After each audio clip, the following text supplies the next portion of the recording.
ప్రశ్నిస్తే కేసులు పెడతారా? తప్పులు ఎత్తి చూపితే తిప్పలు పెడతారా? ప్రతిపక్షం నోరు నొక్కేయాలనుకోవడం ఎంతవరకు న్యాయం? అడిగే నాదుడే లేకపోతే ఇక ప్రజాస్వామ్యం అనేది ఇష్టారాజ్యంగా మారి నియంతృత్వం పెరిగిపోదా? ఈ ప్రశ్నలు తమకు తాము వేసుకుని ప్రస్తుత రాజకీయ నాయకులు ఆత్మ పరిశీలన చేసుకోవాల్సిన సమయం ఇది.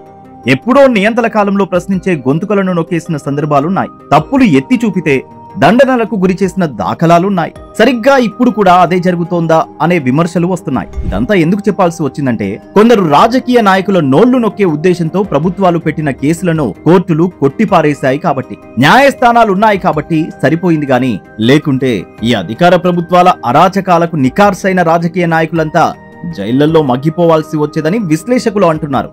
న్యాయాన్ని రక్షిస్తున్న కోర్టులకు హ్యాట్స్ ఆఫ్ చెబుతూ అసలు విషయానికి వద్దాం. తెలంగాణలో ఉద్యమ పార్టీ భారత రాష్ట్ర సమితికి చెందిన మాజీ మంత్రి హరీష్ రావు చాలా పద్ధతిగా మాట్లాడే మనిషి. అసెంబ్లీలో అయినా వెలుపల అయినా ఆయన పాయింటెడ్ గా మాట్లాడతారు. తాను విమర్శించే అంశంపై వాస్తవాలు, వివరాలు దగ్గర పెట్టుకుని మాట్లాడతారు. అపారమైన రాజకీయ అనుభవం, నిబంధనలు తెలిసిన వ్యక్తి కాబట్టి, తాను ఇప్పుడు విపక్షంలో ఉన్నారు కాబట్టి ఆయన పాలక ప్రభుత్వంపై పోరాటం చేయడం ప్రజాస్వామ్య లక్షణం. అయితే ఆయన ధాటికి అధికార కాంగ్రెస్ సర్కార్ నిలవలేకపోతోంది. ఆయన సంధిస్తున్న విమర్శలకు సమాధానం ఇవ్వలేకపోతోంది. ఇంకేముంది, ఈ గొంతు నొక్కేస్తే ఇక మనల్ని అడిగేవారుండరని పాలక నేతలు అనుకున్నారేమో.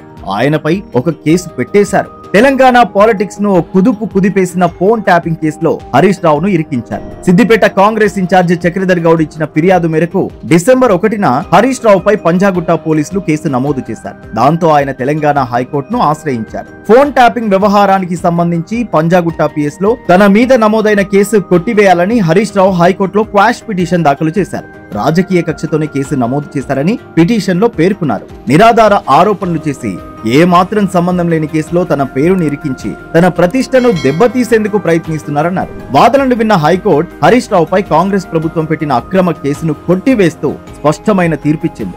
హరీష్ రావుపై నమోదు చేసిన కేసులో ఎలాంటి ఆధారాలు లేని కారణంగా కేసును కొట్టివేస్తూ కోర్టు ఉత్తర్వులు జారీ చేసింది. ప్రతిపక్షాలపై కక్ష సాధించడానికి కేసులతో వేధించాలనుకునే కాంగ్రెస్ ప్రభుత్వానికి ఇదొక గుణపాఠమని బీఆర్ఎస్ నాయకులు, కార్యకర్తలు హర్షం వ్యక్తం చేస్తున్నారు. ఇదంతా ఒకెత్తైతే ఇప్పుడు హైకోర్టు కేసును కొట్టివేయడంతో ఇది నిజంగానే అక్రమ కేసు అయిపోలేదా?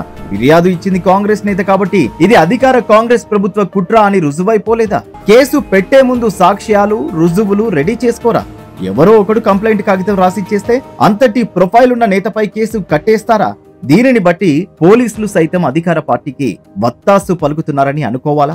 ఇవే కాదు, చాలా మంది పైన పెట్టిన కేసుల్ని ఇలాగే హైకోర్టు కొట్టేసింది. ఈ కక్షపూరిత, కుట్రపూరిత రాజకీయాలను పౌర సమాజం క్షమించదని పాలకులు గుర్తించాలి.